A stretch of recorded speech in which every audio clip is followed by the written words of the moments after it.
ಪ್ರಿಯ ವೀಕ್ಷಕರೇ, ಕಳೆದ ಬಾರಿ ನಾವು ಮಾತನಾಡಬೇಕಾದ್ರೆ ಹೇಗೆ ಪಂಚಪ್ರಾಣಗಳು, ಪಂಚಕೋಶಗಳು, ಆನಂದಮಯ ಶರೀರ, ಈ ಥರ ಶರೀರದ ಒಳಗಡೆ ಇರಬಹುದಾದಂಥ ಆಧ್ಯಾತ್ಮಿಕ ದೃಷ್ಟಿಕೋನದಿಂದ ಮಾನವ ಶರೀರವನ್ನು ನೋಡೋದು ಹೇಗೆ, ಮತ್ತೆ ಈಸ್ಟರ್ನ್ ಪರ್ಸ್ಪೆಕ್ಟಿವ್ ಈ ಕಡೆ ನಮ್ಮ ಭಾರತ ದೇಶದ ಒಂದು ದೃಷ್ಟಿಕೋನ ಹೇಗಿದೆ ಶರೀರದ ಬಗ್ಗೆ ಅನ್ನೋದನ್ನ ನಾವು ಗಮನಿಸಿದ್ವಿ.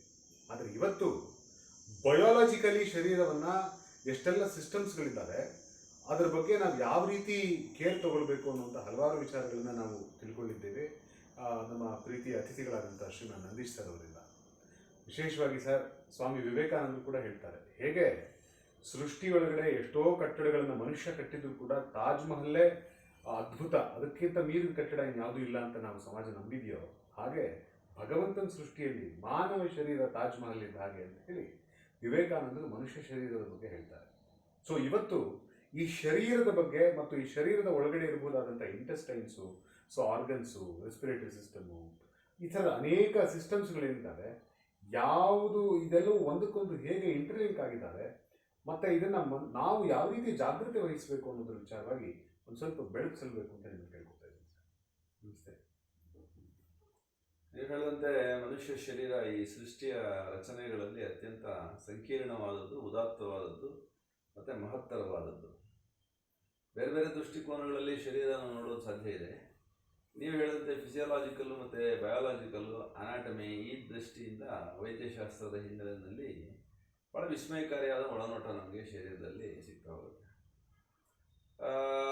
8 ಬಹಳ ಮುಖ್ಯವಾದಂಥ ಒಂದು ಅಂಗವ್ಯೂಹಗಳು ಈ ಶರೀರದಲ್ಲಿ ಇದ್ದಾವೆ.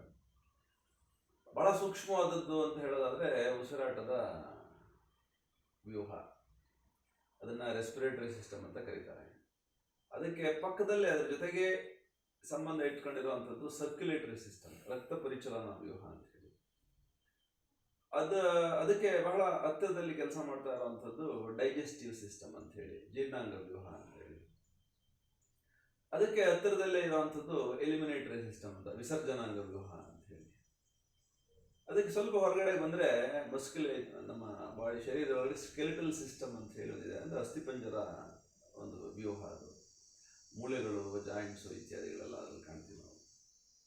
ಅದಾದಮೇಲೆ ಬಹಳ ಮುಖ್ಯವಾಗಿ ನಮ್ಮ ಶರೀರದಲ್ಲಿ ಈ ಒಂದಕ್ಕೊಂದು ಈ ಸಿಸ್ಟಮ್ಗಳನ್ನು ನಾವು ಜೋಡಿಸ್ತಾ ಬಂದರೆ ನರ್ವಸ್ ಸಿಸ್ಟಮ್ ಅನ್ನೋದು ಕಾಣಿಸ್ಕೊಳ್ಳುತ್ತೆ. ಅಂದರೆ ನಮ್ಮ ಮನಸ್ಸು ಕೆಲಸ ಮಾಡಲಿಕ್ಕೆ ಬಳಸ್ತಾ ಇರ್ತಕ್ಕಂಥ ಒಂದು ನೆಟ್ವರ್ಕಿಂಗ್, ಈ ಟೆಲಿಫೋನ್ ವೈರ್ಸು, ಇದು ಎಲೆಕ್ಟ್ರಿಕಲ್ ವೈರ್ಸ್ ಎಲ್ಲ ನೋಡ್ತೀವಲ್ಲ, ಆ ಥರ ಶರೀರದಲ್ಲೂ ಕೂಡ ಒಂದು ವ್ಯೂಹ ಇದೆ, ಅದನ್ನು ನರ್ವಸ್ ಸಿಸ್ಟಮ್ ಅಂತ ಹೇಳಿ ಕರಿತೀವಿ. ಅದಾದಮೇಲೆ ಈ ಶರೀರದಿಂದ ಇನ್ನೊಂದು ಶರೀರ ತಯಾರಾಗಬೇಕಲ್ಲ, ರಿಪ್ರೊಡಕ್ಟಿವ್ ಸಿಸ್ಟಮ್ ಅಂತ ಕರೀತಾರೆ. ಅಂದರೆ 2 ಶರೀರಗಳ ಸಮ್ಮಿಲನದಿಂದ ಇನ್ನೊಂದು ಶರೀರ ತಯಾರಾಗಬೇಕಲ್ಲ, ಅಂದರೆ ಇಂಥದ್ದೇ ಒಂದು ಪುಟ್ಟ ಯಂತ್ರ ತಯಾರು ಮಾಡಲಿಕ್ಕಾಗಿ ಆ ಸಿಸ್ಟಮ್ ರಿಪ್ರೊಡಕ್ಟಿವ್ ಸಿಸ್ಟಮ್ ಅಂತ ಹೇಳಿ ಕರೀತಾರೆ. ಅದು ಹೆಣ್ಣಿನಲ್ಲಿ ಮತ್ತು ಗಂಡಿನಲ್ಲಿ ಬೇರೆ ಬೇರೆ ಅಂಗಗಳನ್ನು ಹೊಂದಿ ಹೆಣ್ಣು ಗಂಡುಗಳ ಸಮಾಗಮದಿಂದ ಅದು ಪೂರ್ಣತೆಯನ್ನು ಸಾಧಿಸ್ತಕ್ಕಂಥದ್ದು ವಿಶೇಷ ನಾವು ನೋಡ್ಬೋದು. ಸೊ ಹೀಗೆ ಈ ವ್ಯವಸ್ಥೆ ಭಾಳ ತುಂಬ ಸಂಕೀರ್ಣವಾಗಿ ಭಗವಂತ ಜೋಡಿಸ್ಬಿಟ್ಟಿದ್ದಾನೆ. ಬಹುಶಃ ಇಂಥದ್ದೊಂದು ಎಂಜಿನನ್ನು ತಯಾರು ಮಾಡಲಿಕ್ಕೆ, ಜೀವ ಕೊಟ್ಟು ಕೆಲಸ ಮಾಡಿಸ್ಲಿಕ್ಕೆ ಮನುಷ್ಯನ ಕೈಯಲ್ಲಿ ಸಾಧ್ಯ ಇದೆ. ನೀವು ಹೇಳಿದಂತೆ ಭಗವಂತನಿಗೆ ಮಾತ್ರ ಸಾಧ್ಯ ಇದೆ. ಲಕ್ಷಾಂತರ ಮನುಷ್ಯ ಶರೀರಗಳಿದ್ದಾವೆ, ಆದರೆ ಒಂದೊಂದು ಶರೀರ ಇದ್ದಂತೆ ಇನ್ನೊಂದು ಶರೀರ ಇಲ್ಲ. ಅದು ವಿಶೇಷ. ನೋಡ್ಲಿಕ್ಕೆ ಮನುಷ್ಯನ ಶರೀರ, ಆದರೆ ಅದರೊಳಗಿನ ವ್ಯವಸ್ಥೆಗಳು ಅದೇ ಹೆಚ್ಚು ಕಡಿಮೆ. ಆದರೆ ಕೆಲಸ ಮಾಡುವಾಗ ನೋಡ್ಬಿಟ್ರೆ ಒಬ್ಬರಿಗೆ ಎಷ್ಟು ತಿಂದರೂ ಜೀರ್ಣ ಆಗುತ್ತೆ, ಕೆಲವರಿಗೆ ಸ್ವಲ್ಪ ತಿಂದರೂ ಜೀರ್ಣ ಆಗಲ್ಲ. ಕೆಲವ್ರ ಮನಸ್ಸು ವಜ್ರಾದಪಿ ಕಠೋರ, ಕೆಲವ್ರ ಮನಸ್ಸು ಕುಸುಮಾದಪಿ ಮೃದು. ಹೀಗೆ ಅದು ಬಹಳ ವಿಶೇಷ. ಅದಕ್ಕೆ ಅಲ್ಲಂಬಪ್ಪು ನೀ ಬೆರೆಸಿದ ಭೇದಕ್ಕೆ ಮುರುಳಾದನೆ ಅಂದ್ಬಿಟ್ಟ. ಇದನ್ನ ಹೇಳಕ್ ಬರಲ್ಲ ಅಂತ. ಭೇದ ಅವನು ಮಾಡೋಣ, ಈ ಸಿಸ್ಟಮ್ಗಳನ್ನ ಜೋಡಿಸಿದಾನೆ, ಮನುಷ್ಯ ಶರೀರವನ್ನು ಮಾಡಿದ್ದಾನೆ, ಆದರೆ ಭೇದವನ್ನು ಇಟ್ಟಾನವ. ಅದು ಯಾಕೆ ಏನು ಅನ್ನೋದು ಸೃಷ್ಟಿಕರ್ತನಾದ ಅವನಿಗೆ ಗೊತ್ತು. ನಾವೆಲ್ಲ ಸ್ಯಾಟಲೈಟ್ಸ್. ನಾವು ಹೆಂಗೆ ಒಂದೊಂದು ಸ್ಯಾಟಲೈಟ್ನ ಒಂದೊಂದು ಕಾರಣಕ್ಕೆ ಬಿಡ್ತೀವೋ, ಹಾಗೆ ನಮ್ಮನ್ನ ಭಗವಂತ ಇಲ್ಲಿ ಕಳಿಸ್ಯಾನೆ ಸ್ಯಾಟಲೈಟ್ಸ್ ತರ. ಪ್ರಕೃತಿ ನಮ್ಮನ್ನ ಒಂದೊಂದು ಕಾರಣಕ್ಕೋಸ್ಕರ ಲಾಂಚ್ ಮಾಡಿಬಿಟ್ಟಿದೆ. ಇಲ್ಲಿ ನಾವು ನಮ್ಮ ಕೆಲಸ ಮಾಡ್ಬೇಕಾದ್ರೆ ಅದನ್ನ ಕೇಳ್ಬೇಕು, ಏನ್ ಮಾಡ್ಬೇಕು ಅಂತ. ಅದನ್ನ ಬಿಟ್ಟು ಕೆಲಸ ಮಾಡ್ಲಿಕ್ಕೆ ಬರುತ್ತೆ ಈ ಶರೀರಕ್ಕೆ. ಸುಮ್ಮನೆ ಸ್ಯಾಟಲೈಟ್ ಸುತ್ತಂಗೆ ಅದೇನ್ ಮಾಡ್ತಾ ಇದೆ ನಮ್ಗೆ ಗೊತ್ತಾಗಲ್ಲ, ನಾವೇನ್ ಮಾಡ್ತಾ ಇದೀವಿ ನಮ್ಮನ್ನ ಕಳಿಸೋರು ಗೊತ್ತಾಗಲ್ಲ ಅಂತ. ಭಗವಂತ ನಮ್ಮನ್ನ ಅವನ ಸಂಪರ್ಕದಲ್ಲಿ ಇದ್ದಾಗ ಮಾತ್ರನೇ ನಮ್ಮ ಹತ್ರ ಕೆಲಸ ಅವನ್ ಮಾಡಿಸ್ಕೊಳ್ತಾನೆ. ನಾವು ಅವನ್ನ ಮರ್ತೀವಿ ಅಂದ್ರೆ ನಾವು ತಿನ್ಕೊಂಡು ಉಂಡ್ಕೊಂಡು ಸುಮ್ಮನೆ ಓಡಾಡ್ತಿರ್ತೀವಿ ವಿನಃ ಈ ಕೆಲಸದ ಈ ಶರೀರದಲ್ಲಿ ಏನಾಗಬೇಕಾದ್ರೆ ಆಗಲ್ಲ, ಆವಾಗ ಕೆಡ್ತಾ ಹೋಗುತ್ತೆ ಸಿಸ್ಟಮ್. ತುಂಬಾ ಚೆನ್ನಾಗಿದೆ ಇದು. ಒಂದು ರೀತಿ ಆಧ್ಯಾತ್ಮಿಕ ಸಾಧನೆ. ಎಲ್ಲಾ ಧರ್ಮಗಳಲ್ಲೂ ಒಂದು ಎಂಫಸಿಸ್ ಏನು ಕೊಟ್ಟಿದ್ದಾರೆ, ಅದಕ್ಕೊಂದು ಒಂದು ಕಾರಣ ಕೊಟ್ಟಂಗಾಯ್ತು. ಅಂದ್ರೆ ಶರೀರವನ್ನ ನೋಡ್ತಾ ನೋಡ್ತಾ ನೋಡ್ತಾ ನೋಡ್ತಾ ಅದರ ರಚನೆ ವಿನ್ಯಾಸವನ್ನು ನೋಡ್ತಾ ನೋಡ್ತಾ ಬೆರಗು ಹುಟ್ಟಿ ಅದರೊಳಗಿನ ಇನ್ನಷ್ಟು ಸೂಕ್ಷ್ಮ ತತ್ವಗಳನ್ನು ನಾವು ದರ್ಶಿಸ್ಬಿಡ್ಬೋದು. ಇದು ಈ ಸಿಸ್ಟಮ್ಗಳೇನಿದೆ, ರೆಸ್ಪಿರೇಟರಿ, ಸರ್ಕ್ಯುಲೇಟರಿ, ಎಲಿಮಿನೇಟರಿ, ಡೈಜೆಸ್ಟಿವ್, ಸ್ಕೆಲಿಟಲ್ಲು, ಮಸ್ಕ್ಯುಲೇಚರು, ನರ್ವಸ್ಸು, ರಿಪ್ರೊಡಕ್ಟಿವ್, ಇವುಗಳನ್ನೆಲ್ಲ ನಾವು ನೋಡ್ತಾ ಹೋದ್ರೆ ಒಂದಕ್ಕೊಂದು ಇಂಟ್ರಿಕೇಟ್ ರಿಲೇಶನ್ಶಿಪ್ ಇದೆ, ಒನ್ ಟು ಒನ್ ಅಂತ. ಈಗ ನೀವು ಉಸಿರಾಟವನ್ನು ಸರಿಯಾಗಿ ಮಾಡದೆ ಹೋದ್ರೆ ರಕ್ತ ಪರಿಚಲನೆ ಸರಿಯಾಗಿ ಆಗಲ್ಲ. ಯಾಕೆ ಅಂತಂದ್ರೆ ಶ್ವಾಸಕೋಶ ದೊಡ್ಡದಾದ್ರೆ ಹೃದಯ ಚಿಕ್ಕದಾಗಬೇಕು, ಹೃದಯ ದೊಡ್ಡದಾದ್ರೆ ಅವೆರಡು ಚಿಕ್ಕದಾಗಬೇಕು. ಅಂದ್ರೆ ಉಸಿರಾಟಕ್ಕೂ ಹೃದಯದ ಕೆಲಸಕ್ಕೂ ನೇರ ಸಂಬಂಧ ಇದೆ. ಪಂಪಿಂಗ್ ಆಫ್ ಹಾರ್ಟ್ಗೆ ಕಾನ್ವರ್ಸ್ ಅದು, ಒಂದು ಜಾಸ್ತಿ ಆದ್ರೆ ಇನ್ನೊಂದು ಕಡಿಮೆ ಆಗುತ್ತೆ. ಹೃದಯ ಚಿಕ್ಕದಾದ್ರೆ ಮಾತ್ರ ಅಲ್ಲಿ ಜಾಗ ಜಾಸ್ತಿ ಆಗುತ್ತೆ ಅವಕ್ಕೆ ಗಾಳಿ ತಗೊಳ್ಳೋದಿಕ್ಕೆ. ಒಂದು ಎರಡನೇದು ಅದರೊಳಗಡೆ ನಡೀತಕ್ಕಂಥದ್ದು ಇದೆಯಲ್ಲ, ಅನಿಲ ವಿನಿಮಯ ಅಂತ ಹೇಳಿ ಕರಿತೀವಿ ನಾವು. ಸೊ ಶ್ವಾಸಕೋಶದಲ್ಲಿ ಏನಾಗುತ್ತೆ, ರಕ್ತದೊಳಗಡೆಗೆ ಆಮ್ಲಜನಕ ಸೇರುತ್ತೆ, ರಕ್ತದಲ್ಲಿ ಇರ್ತಕ್ಕಂಥ ಆಮ್ಲಜನಕ ಈಚೆ ಕಡೆಯಲ್ಲಿ ಬರುತ್ತೆ ಉಸಿರಾಟದ ಮೂಲಕ, ನಿಶ್ವಾಸ ಅಂತ ಕರೀತೀವಿ, ಕಾರ್ಬನ್ ಡೈಆಕ್ಸೈಡ್. ಸೊ ಒಳಗಡೆಗೆ ಶುದ್ಧ ಹವೆಯನ್ನು ತಗೊಳ್ಳುವಾಗ ಆಮ್ಲಜನಕ ಜಾಸ್ತಿ ಇರುತ್ತೆ.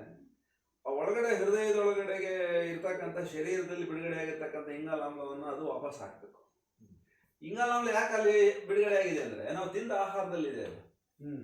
ಫೋಟೋಸಿಂಥಸಿಸ್ ಅಲ್ಲಿ ಏನಲ್ಲಿ ಕಾರ್ಬನ್ ಡೈಆಕ್ಸೈಡ್ ಮತ್ತೆ ನೀರು ಸೇರಿ ಆಹಾರ ತಯಾರಾಗಿತ್ತು, ಆ ಆಹಾರವನ್ನು ನಾವು ತಿಂದಾಗ ಏನಾಗುತ್ತೆ, ಇಲ್ಲಿ ನೀರು ಮತ್ತೆ ಇಂಗಾಲಾಮ್ಲ ಬಿಡುಗಡೆ ಆಗುತ್ತೆ ನಮ್ಮ ಜೀವಕೋಶಗಳಲ್ಲಿ.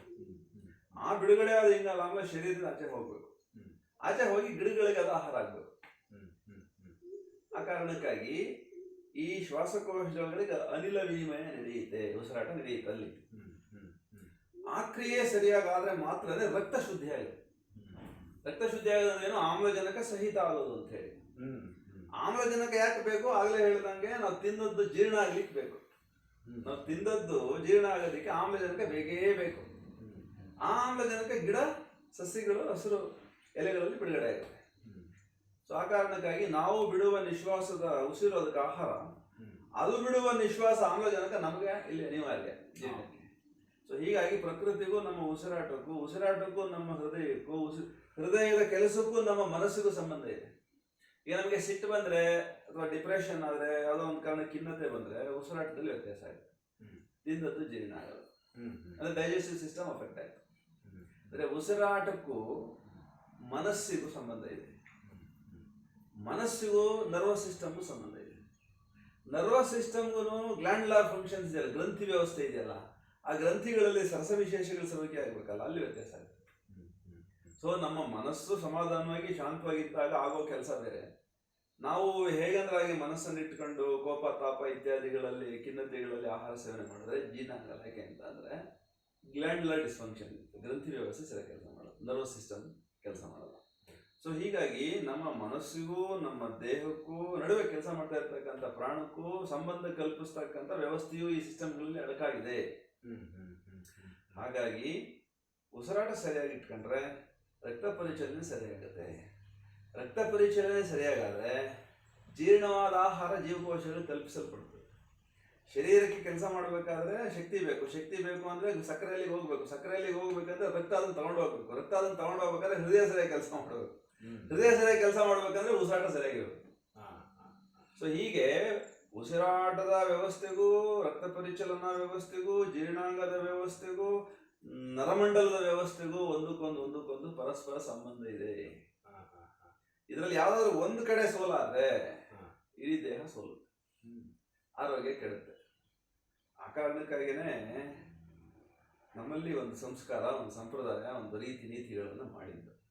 ಶಾಂತವಾಗಿರಬೇಕು, ಸದಾಕಾಲ ಕೆಲಸ ಮಾಡಬೇಕು, ವಿಶ್ರಾಂತಿ ತಗೊಳ್ಬೇಕು, ಸತ್ವಭರಿತವಾದ ಆಹಾರವನ್ನೇ ಕೊಡಬೇಕು, ಸರಿಯಾದ ರೀತಿಯಲ್ಲಿ ಉಸಿರಾಟ ನಡೆಸಬೇಕು, ಶ್ರದ್ಧೆಯಿಂದ ಮನಸ್ಸನ್ನ ಏನು ಕೆಲಸ ಮಾಡ್ತೀವಿ ಅದರಲ್ಲೇ ತೊಡಗಿಸಿರಬೇಕು. ಈಗ ನೀವು ಊಟ ಮಾಡುವಾಗ ಮನಸ್ಸು ಊಟದ ಕಡೆ ಗಮನ ಇರಬೇಕು. ಎಷ್ಟು ತಿಂತಾ ಇದ್ದೀನಿ, ಏನು ತಿಂತಾ ಇದ್ದೇನೆ, ಅದಕ್ಕೆ ಎಷ್ಟು ರಸವಿಶೇಷಗಳು ಸೌಖ್ಯ ಆಗಬೇಕು, ಮನಸ್ಸು ಹೇಳ್ಬೇಕಲ್ಲ. ಅದನ್ನ ಮನಸ್ಸೆಲ್ಲೋ ಇಟ್ಕೊಂಡು ಟಿವಿ ನೋಡ್ಕೊಂಡು ಪುಸ್ತಕ ಓದ್ಕೊಂಡು ಮೊಬೈಲ್ ನೋಡ್ಕೊಂಡು ಊಟ ಮಾಡಿದ್ರೆ ಆ ಆಹಾರ ಎಂಥದ್ದು ಅನ್ನೋದ್ರ ಕಡೆ ಮನಸ್ಸೇ ಹೋಗ್ಲಿಲ್ಲ ಅಂದ್ರೆ ಅದಕ್ಕೆ ಏನ್ ರಸವಿಶೇಷ ಗ್ರಂಥಿಗಳಲ್ಲಿ ಬಿಡುಗಡೆ ಆಗ್ಬೇಕು ಅನ್ನೋ ಕೆಲಸ ನಿಂತೋಗುತ್ತೆ.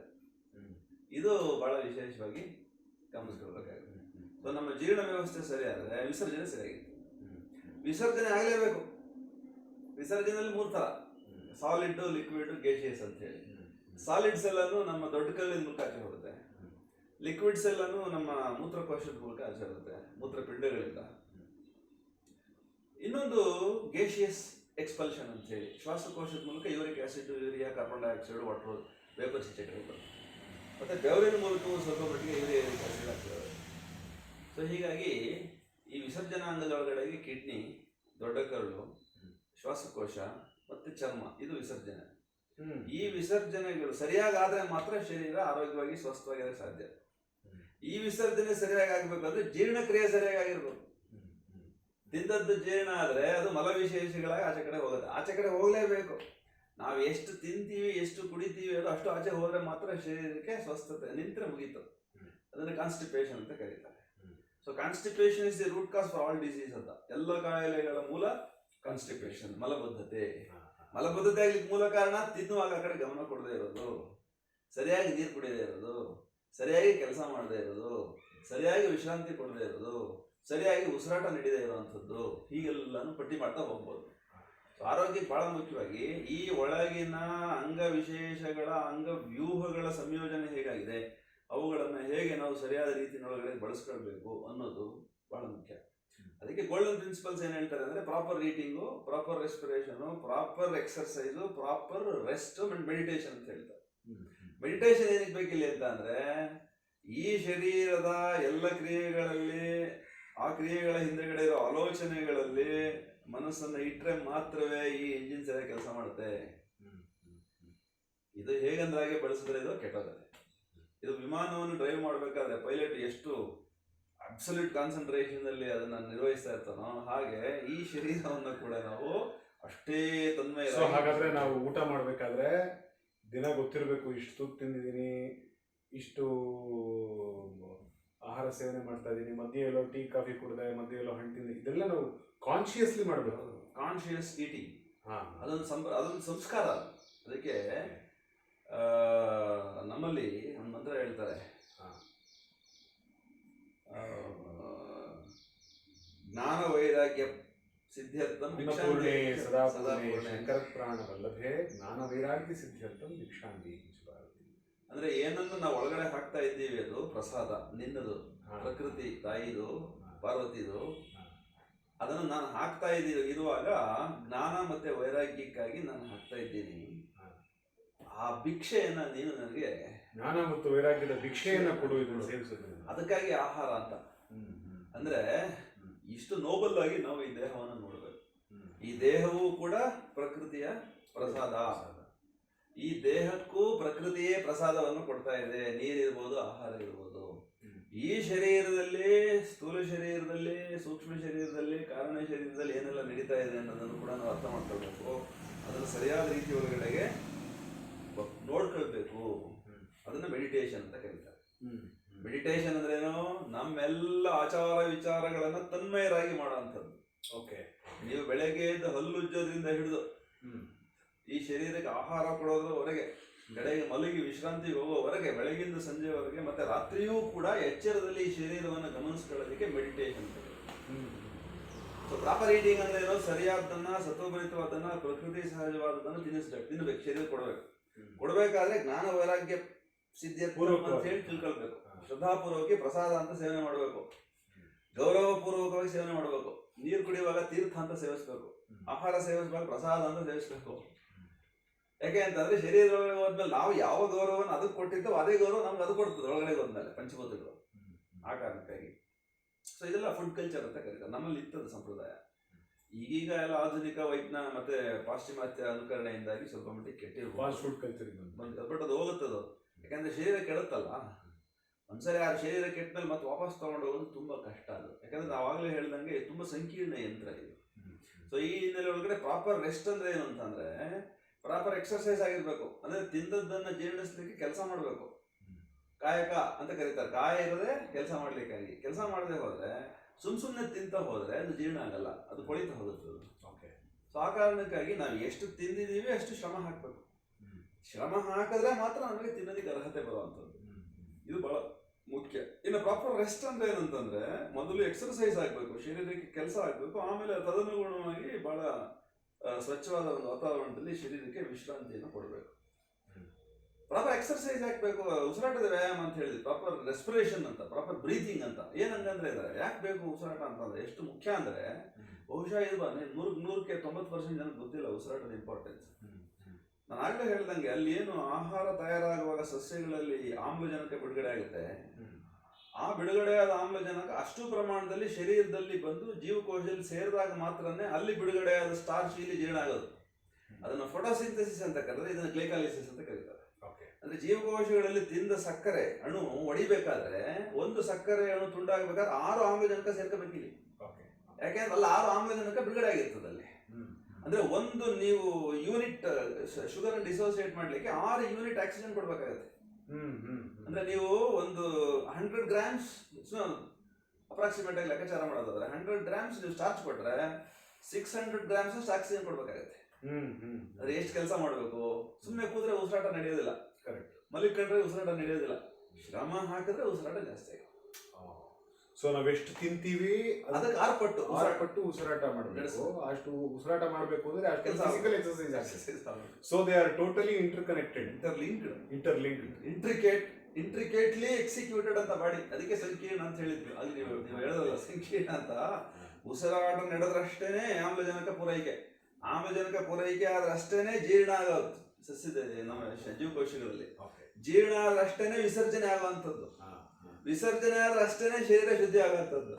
ಶರೀರ ಶುದ್ಧಿ ಆಗಿಲ್ಲ, ಒಂದಿನ ಯೂರಿನ್ ಆಚೆ ಹೋಗ್ಲಿಲ್ಲ ಅಂದ್ರೆ, ಮಲ ಆಚೆ ಹೋಗ್ಲಿಲ್ಲ ಅಂದ್ರೆ, ಅಥವಾ ಒಳಗಡೆ ಹೋದ ಪ್ರಾಣ ವಾಯು ಈಚೆ ಕಡೆ ಬರ್ಲಿಲ್ಲ ಅಂದ್ರೆ ಜೀವ ಹೊಟ್ಟಾಗುತ್ತೆ. ಇದು ಬಹಳ ಮುಖ್ಯವಾದ ಸಂಗತಿ. ಆಮೇಲೆ ಆಹಾರ ಎಷ್ಟು ತಿಂತೀವಿ ಅದಕ್ಕಿಂತಲೂ ಜಾಸ್ತಿ ದ್ರವ ಆಹಾರ ಕೊಡ್ಬೇಕಾಗುತ್ತೆ. ದ್ರವ, ಅದಕ್ಕಿಂತಲೂ ಹೆಚ್ಚಿನ ಪ್ರಮಾಣದಲ್ಲಿ ವಾಯುವನ್ನು ಕೊಡ್ಬೇಕಾಗತ್ತೆ, ಅನಿಲವನ್ನು ಕೊಡ್ಬೇಕಾಗತ್ತೆ, ಆಮ್ಲಜನಕವನ್ನು ಕೊಡ್ಬೇಕಾಗತ್ತೆ. ಅದಕ್ಕಿಂತಲೂ ಹೆಚ್ಚಿನ ಪ್ರಮಾಣದಲ್ಲಿ ಖಾಲಿ ಇಟ್ಕೋಬೇಕಾಗುತ್ತೆ ಶರೀರವನ್ನು, ಒಳಗಿನ ಡೈಜೆಸ್ಟಿವ್ ಸಿಸ್ಟಮ್. ಸೊ ಇದು ಪಂಚಭೂತಗಳಲ್ಲಿ ಪೃಥ್ವಿ, ಜಲ, ಅಗ್ನಿ, ವಾಯು, ಆಕಾಶ. ಪೃಥ್ವಿ ತುಂಬಾ ಕಡಿಮೆ ಇರಬೇಕು, ಅದಕ್ಕಿಂತಲೂ ಜಾಸ್ತಿ ಜಲ ಇರಬೇಕು, ಅದಕ್ಕಿಂತಲೂ ಜಾಸ್ತಿ ವಾಯು ಇರಬೇಕು, ಅದಕ್ಕಿಂತ ಜಾಸ್ತಿ ಆಕಾಶ ಇರಬೇಕು. ಆ ಅರ್ಥದಲ್ಲಿ ಈ ಶರೀರಕ್ಕೆ ಆಹಾರ ಕೊಡಬೇಕು ಪಂಚಭೂತಗಳು. ಇದೊಂಥರ ಒಂದು ಹೊಸ ಬ್ಯೂಟಿಫುಲ್ ಎಕ್ಸ್ಪ್ಲನೇಷನ್ ಅಂತ ಅನಿಸ್ತದೆ. ಬರೀ ಊಟ ತಟ್ಟೆಯಲ್ಲಿ ಭೂಮಿ ನೋಡಿದ್ರು ಕೂಡ, ಈ ಬ್ರಹ್ಮಾಂಡದ ಜಗತ್ ಸೃಷ್ಟಿ ನೋಡಿದ್ರು ಕೂಡ ಭೂಮಿ ಎಷ್ಟಿದೆಯೋ ಅದಕ್ಕಿಂತ 3/4 ಜಾಸ್ತಿ ನೀರಿದೆ, ಅದಕ್ಕಿಂತಲೂ ಇನ್ನೂ ಜಾಸ್ತಿ ಗಾಳಿ ಇದೆ, ಅದಕ್ಕಿಂತಲೂ ಜಾಸ್ತಿ ಅಗ್ನಿ ಇದೆ, ಅದಕ್ಕಿಂತಲೂ ಜಾಸ್ತಿ ಆಕಾಶ ಇದೆ. ಅದೇ ತರದಲ್ಲಿ ನಮ್ಮ ಶರೀರದಲ್ಲೂ ಕೂಡ ಪೃಥ್ವಿ ಕಡಿಮೆ ಇರಬೇಕು, ಜಲ ಜಾಸ್ತಿ ಆಗ್ಬೇಕು, ಅದಕ್ಕಿಂತಲೂ ಜಾಸ್ತಿ ಅಗ್ನಿ ಆಗ್ಬೇಕು, ವಾಯು ಆಗ್ಬೇಕು, ಆಕಾಶ. ಅಂದ್ರೆ ಅದರ ಅರ್ಥ ತಿನ್ನೋದು ಕಡಿಮೆ ಮಾಡಬೇಕು, ಇನ್ನು ಉಳಿದ 4 ಜಾಸ್ತಿ ಕೊಡು. ಇದು ಒಂದು ಬಹಳ ಮುಖ್ಯವಾಗಿ ಈ ಶರೀರವನ್ನ ಅತಿ ಕಷ್ಟಪಟ್ಟು ಕೆಲಸ ಮಾಡುವಂತವ್ರಿಗೆ ಆಹಾರ ಜಾಸ್ತಿ ಬೇಕಾಗುತ್ತೆ. ಬರೀ ಬುದ್ಧಿಯಿಂದ ಕೂತ್ಕೊಂಡು ಕಂಪ್ಯೂಟರ್ ಮುಂದೆಗಡೆಗೆ ಸಾಫ್ಟ್ವೇರ್ ಇಂಜಿನಿಯರ್ಗಳ ತರ ಅಥವಾ ಮೇಸ್ಟ್ರುಗಳು, ಲೆಕ್ಚರರ್ಸು ಸುಲಭವಾಗಿ ಜೀವನ ಮಾಡ್ತಾ ಇರೋಂಥವ್ರಿಗೆ ಆಹಾರ ಹೆಚ್ಚು ಬೇಕಾಗಲ್ಲ. ಯಾಕೆಂದ್ರೆ ಅವ್ರ ಶರೀರಕ್ಕಿಂತ ಹೆಚ್ಚಾಗಿ ಮನಸ್ಸನ್ನ, ಬುದ್ಧಿಯನ್ನು ಬಳಸ್ತಾರೆ. ಸೊ ಆ ತತ್ವಗಳು ಅವು ಊರ್ಧ್ವ ತತ್ವಗಳು, ಯಾವುದು ಆಕಾಶ, ವಾಯು, ಅಗ್ನಿ, ಜಲದಿಂದ ಮನಸ್ಸಾಗುತ್ತೆ. ಸೊ ಆ ತರ ಸರಳ ಆಹಾರಗಳಲ್ಲೇ ಬದುಕ್ಬಿಡ್ಬೋದು ನಾವು, ಸುಲಭವಾಗಿ ಬದುಕ್ತಾ ಇರೋಂಥವ್ರು. ತುಂಬಾ ಶ್ರಮಜೀವಿಗಳಿಗೆ ಮಾತ್ರ ಸಾಲಿಡ್ ಫುಡ್ಸ್ ಬೇಕಾಗುತ್ತೆ. ನಾವು ರುಚಿಗಾಗಿ ಅಥವಾ ವಾಂಚೆಗಾಗಿ ಯಾರೋ ಕೊಡಿಸ್ತಾರೆ ಅಂತಲ್ಲೋ ಏನೋ ಈ ಥರದಲ್ಲಿ ಸುಮ್ಮನೆ ಚಪಲಕ್ಕೆ ತಿಂದುಬಿಟ್ರೆ ಶರೀರದ ವ್ಯವಸ್ಥೆ ಹಾಳಾಗುತ್ತೆ. ಇಷ್ಟು ಎಚ್ಚರ ಇರಬೇಕು ತಿನ್ನುವಾಗ, ಅದನ್ನು ಕರಗಿಸುವಾಗ, ತೊಡಗಿಸುವಾಗ ಅಂತ, ಶರೀರವನ್ನು ಬಳಸುವಾಗ ಕಾನ್ಶಿಯಸ್ ಆಗಿರ್ಬೇಕು. ಇದನ್ನು ಪ್ರಜ್ಞಾಪೂರ್ವಕ ಜೀವನ ಅಂತ ಕರೀತಾರೆ. ಇದೇ ಯೋಗ. ಶರೀರವನ್ನ ಸೂಕ್ಷ್ಮ ತತ್ವಗಳೊಂದಿಗೆ ಸಂಯೋಜನೆ ಮಾಡಿ ಬದುಕನ್ನು ನಡೆಸ್ತಕ್ಕಂಥದ್ದೇ ಯೋಗ. ಅರೆ ಪದ್ಮಾಸನ ಹಾಕೋದು, ಸೂರ್ಯ ನಮಸ್ಕಾರ ಮಾಡೋದು ಅಷ್ಟೇ ಯೋಗ ಅಲ್ಲ. ಸೊ ಯೋಗ ಅಂದ್ರೆ all life is yoga. All life is yoga. Ravindra ಮಾತು ಎಲ್ಲ ಯೋಗವೇ. ಮಾತಾಡಿದ್ರು ಪ್ರಜ್ಞಾಪೂರ್ವಕವಾಗಿ ಮಾತಾಡಬೇಕು, ನೋಡಿದ್ರೆ ಪ್ರಜ್ಞಾಪೂರ್ವಕವಾಗಿ ನೋಡ್ಬೇಕು, ಕೇಳಿದ್ರೆ ಪ್ರಜ್ಞಾಪೂರ್ವಕವಾಗಿ ಕೇಳಬೇಕು. ಸೊ ಹೀಗೆ ಈ ಶರೀರದಿಂದ ಏನ್ ಮಾಡ್ತೀವಿ ಪ್ರಜ್ಞೆಯಿಂದ ಮಾಡಬೇಕು, ಆವಾಗ ಯೋಗ ಆಗುತ್ತದೆ. ಇಲ್ಲೇ ಹೋದ್ರೆ ಮನುಷ್ಯ ಜೀವಿಗೆ ಸಿಕ್ಕಬೇಕಾದ ಸ್ಥಾನ ಮಾನ ಎರಡು ಸಿಗೋದಿಲ್ಲ. ಸೊ ಮನುಷ್ಯತ್ವದಿಂದ ದೈವತ್ವಕ್ಕೆ ಹೋಗ್ಬೇಕು ನಾವು. ಈಗ ಪಶುತ್ವದಿಂದ ಮನುಷ್ಯತ್ವಕ್ಕೆ ಬಂದ್ಬಿಟ್ಟಿದ್ದೀವಿ ವಿಕಾಸದಲ್ಲಿ. ಈಗ ಮಾನವತ್ವದಿಂದ ದೈವತ್ವಕ್ಕೆ ಹೋಗ್ಬೇಕಾದ್ರೆ ಇಷ್ಟು ಸಂಗತಿಗಳನ್ನು ನಾವು ಜೀವನದಲ್ಲಿ ಅಳವಡಿಸ್ಕೊಳ್ಬೇಕಾಗುತ್ತೆ. ಬಹಳ ಮುಖ್ಯವಾಗಿ ಯಾವ್ದು ಅದ್ಭುತವಾದ ಬೆಳಕನ್ನು ನಾನು ಕಂಡೇ ಇರ್ತೀನಿ ಮಾತಲ್ಲಿ. ಏನು ಅಂದ್ರೆ ಆಲ್ ಲೈಫ್ ಇಸ್ ಯೋಗ ಅಂತ ಅಂದ್ರೆ ಅದು ಯಾವುದೋ ಒಂದು ಸುಮ್ಮನೆ ನೆನಪಲ್ಲಿ ಇಟ್ಕೊಳ್ಬೇಕಿರುವಂತ ಒಂದು ವಾಕ್ಯ, ಸ್ಟೇಟ್ಮೆಂಟ್ ಅಲ್ಲ, ಜಸ್ಟ್ ಸ್ಟೇಟ್ಮೆಂಟ್ ಅಲ್ಲ, ಪ್ರಾಕ್ಟಿಕಲ್ ಫಿಲಾಸಫಿ. ನಾವು ಏನ್ ಮಾಡ್ತೀವೋ ನಮ್ಮ 100% ಅಟೆನ್ಷನ್ ಅದರ ಮೇಲೆ ಇಟ್ಕೊಂಡು ಮಾಡುವುದೇ ಯೋಗ. ಸೊ ಶರೀರ ಮನಸ್ಸುಗಳ ಸಂಗಮ ಯೋಗ ಅಂತಂದ್ರೆ ಬರೀ ಯೋಗಾಸನ ಮಾಡುವಾಗ ಮೈ ಮುರಿಯುವಾಗಲ್ಲ, ಇಡೀ ಬದುಕಿನುದ್ದಕ್ಕೂ ಉಸಿರಿಗೂ ಪ್ರಜ್ಞೆಯಿಂದ ನಡಿಬೇಕು. ಅದು ಸಾಧ್ಯನಾ? ಈಗ ನಾವು ಆ ರೀತಿ ಉಸಿರಾಟ ಪ್ರಾಣಾಯಾಮ ಮಾಡೋಕೆ ಕೂತಾಗ ಉಸಿರನ್ನೇ ಗಮನಿಸ್ತಾ ಕೂತ್ಕೊಳ್ತೀವಿ. ಆದರೆ ಹಿಂಗೆ ನಡಿಬೇಕಾದ್ರೆ ಮತ್ತೊಂದು ಮಾಡಬೇಕಾದ್ರೆ ಹಾಗೆ ಆ ಥರದೊಂದು ಸಾಧ್ಯತೆಗಳಿದಾವ ಅಂತ. ಒಂದು ಹೆಜ್ಜೆ ಎತ್ತಿಡಬೇಕಾದ್ರೂ ಕೂಡ ಹಾರ್ಟ್ಫುಲ್ನೆಸ್ ಅಥವಾ ಮೈಂಡ್ಫುಲ್ನೆಸ್ ಅಂತ ಹೇಳ್ತಾರದಲ್ಲ. ನಾನು ಹೆಜ್ಜೆಯನ್ನು ಎತ್ತಿ ಇಡ್ತಾ ಇದ್ದೇನೆ, ಈ ಕಾಲನ್ನು ಮುಂದಕ್ಕೆ ಇಡ್ತಾ ಇದ್ದೇನೆ, ನನ್ನ ಎದುರುಗಡೆಗೆ ನೆಲ ಹಿಂದಕ್ಕೆ ಹೋಗ್ತಾ ಇದೆ ಅನ್ನೋಷ್ಟು ಎಚ್ಚರದಲ್ಲಿ ನಡಿಬೇಕು. ನೋಡುವಾಗ ನಾನು ನೋಡ್ತಾ ಇದ್ದೇನೆ, ನನ್ನ ಕಣ್ಣಿನ ಮುಂದೆ ದೃಶ್ಯ ಇದಿದೆ, ಇದು ಈ ಥರದಲ್ಲೇ ನೋಡಬೇಕು. ಆಹಾರ ಸ್ವೀಕರಿಸುವಾಗ ನಾನು ಆಹಾರ ಸ್ವೀಕರಿಸ್ತಾ ಇದ್ದೇನೆ, ನನ್ನ ತಟ್ಟೆ ಒಳಗಡೆಗೆ ಏನೆಲ್ಲ ಇದೆ, ನನ್ನ ಒಳಗಡೆಗೆ ಹಸಿವೆ ಎಷ್ಟಿದೆ, ಈ ಶರೀರಕ್ಕೆ ಅದು ಆಗುತ್ತಾ, ಜೀರ್ಣ ಆಗುತ್ತಾ, ಸತ್ವ ಇದೆಯಾ, ಬೇಕಾಗಿದೆಯಾ, ಇಷ್ಟನ್ನೂ ಪ್ರಜ್ಞಾಪೂರ್ವಕವಾಗಿ ಸ್ವೀಕರಿಸ್ಬೇಕು. ಯಜ್ಞ ಆಗಬೇಕು. ಓಕೆ. ಮಾತಾಡುವಾಗಲೂ ಅಷ್ಟೇನೆ, ಎಷ್ಟು ಮಾತಾಡಬೇಕು, ಏನು ಮಾತನಾಡಬೇಕು, ಹೇಗೆ ಮಾತನಾಡಬೇಕು ಅನ್ನುವಷ್ಟು ಸೆಲೆಕ್ಷನ್ ನಮ್ಮ ಒಳಗಡೆ ಆಗಿ ಮಾತೀಚೆ ಕಡೆ ಬರಬೇಕು. ಅವಾಗ ಅದು ಜ್ಯೋತಿರ್ಲಿಂಗ ಆಗುತ್ತೆ ಮಾತು. ಕೇಳಿಸ್ಕೊಳ್ಳುವಾಗಲೂ ಅಷ್ಟೇನೆ, ನಮಗೆ ಏನು ಬೇಕೋ ಅಷ್ಟನ್ನೇ ಕೇಳಿಸ್ಕೊಳ್ಬೇಕು. ಬೇಕಾದಷ್ಟು ಶಬ್ದ ಇದೆ, ನಿಶಬ್ದ, ಈ ಬ್ರಹ್ಮಾಂಡ ಶಬ್ದಾಬ್ದಿ ಅಂತ ಕರೆದು ಬಿಡ್ತಾರೆ ಕುವೆಂಪು ಅವರು. ನಮ್ಮ ಕಿವಿಗೆ ಅದೆಲ್ಲ ಬೇಡ, ಎಷ್ಟು ಬೇಕೋ ಅಷ್ಟು ಶಬ್ದ ಒಳಗಡೆ ಹೋಗ್ಬೇಕು. ಹಾಗೆ ಈ ಪಂಚಭೂತಗಳು, ಒಳಗಿರ್ತಕ್ಕಂಥ ಪಂಚ ಜ್ಞಾನೇಂದ್ರಿಯಗಳು, ಒಳಗಡೆ ಇರ್ತಕ್ಕಂಥ 5 ಕರ್ಮೇಂದ್ರಿಯಗಳು, 10 ಇಂದ್ರಿಯಗಳನ್ನು ನಾವು ನಮ್ಮ ಇಚ್ಛೆಯಂತೆ ನಿಯಂತ್ರಿಸಿ ಅದನ್ನ ನಡೆಸಿದ್ರೆ ಅದು ಯೋಗ. ಆ ನಿಯಂತ್ರಣ, ಆ ನಡೆಸುವಿಕೆ ನಮಗೆ ಪ್ರಾಪ್ತಿ ಆಗ್ಬೇಕಾದ್ರೆ ಪ್ರಜ್ಞಾಪೂರ್ವಕವಾಗಿ ದೇಹ ಅನ್ನೋ ಯಂತ್ರವನ್ನು ನಾವು ಚಾಲನೆ ಮಾಡಬೇಕು. ಅದೆಲ್ಲ ಚಲನವಲನಗಳನ್ನು ತುಂಬಾ ಎಚ್ಚರಿಕೆಯಿಂದ ಗಮನಿಸ್ತಾ ಇರಬೇಕು. ಆಗಷ್ಟೇನೆ ಮಾನವತ್ವ ಅನ್ನೋದು ಹೋಗಿ ದೈವತ್ವ ಆಗುತ್ತೆ, ಇಲ್ಲದ್ರೆ ಪಶುತ್ವ ಆಗುತ್ತೆ. ಸೊ ಇದು ಸಾಧ್ಯ ಇದೆ ಅನ್ನೋದಕ್ಕೆ ನಮಗೆ ಗಾಂಧಿಯವರು, ಬಸವಣ್ಣನವರು, ವಿವೇಕಾನಂದರು, ಅರವಿಂದರು, ಕ್ರಿಸ್ತ, ಬುದ್ಧ ಇವೆಲ್ಲನೂ ಪ್ರಜ್ಞಾಪೂರ್ವಕವಾಗಿ ದೇಹವನ್ನು ನಡೆಸಿದ್ರಿಂದನೇ ಅವರು ಯೋಗಿಗಳಾಗಿದ್ದು, ದೇವರಾಗಿದ್ದು. ಅವ್ರು ತಿನ್ನುವಾಗ, ಅವ್ರು ಮಾತನಾಡುವಾಗ, ಅವ್ರು ನಡೆಯುವಾಗ, ಅವ್ರು ನುಡಿಯುವಾಗ